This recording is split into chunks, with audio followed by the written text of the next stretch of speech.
দেশের আইনশৃঙ্খলা পরিস্থিতি নিয়ে উদ্ভূত পরিস্থিতিতে স্বরাষ্ট্র উপদেষ্টা লেফটেন্যান্ট জেনারেল অবসরপ্রাপ্ত জাহাঙ্গীর আলম চৌধুরী জরুরি সংবাদ সম্মেলন শেষ হতে না হতেই গভীর রাতে তার বাসায় আসেন বৈষম্য বিরোধী ছাত্র আন্দোলনের আহ্বায়ক হাসনাত আব্দুল্লাহ।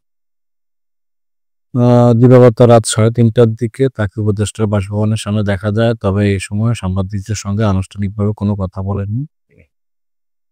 এর আগে দেশের উদ্ভূত পরিস্থিতিতে রাত 3টার দিকে সংবাদ সম্মেলনে আসেন স্বরাষ্ট্র উপদেষ্টা। তিনি ধর্ষণ, ছিনতাই, চুরি ও ডাকাতির ঘটনা বেড়ে যাওয়ার পেছনে আওয়ামী লীগকে দোষারোপ করেছেন।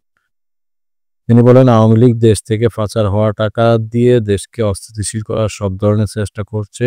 এক্ষেত্রে তারা প্রচুর টাকা ব্যবহার করছে, তবে আমরা শক্ত হাতে তাদের প্রতিহত করব।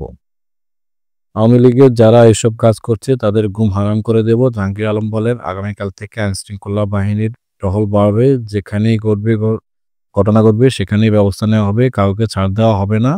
আইনশৃঙ্খলা রক্ষাকারী বাহিনী কারো গাফিলতি পাওয়া গেলে তাদের বিরুদ্ধে ব্যবস্থা নেবে।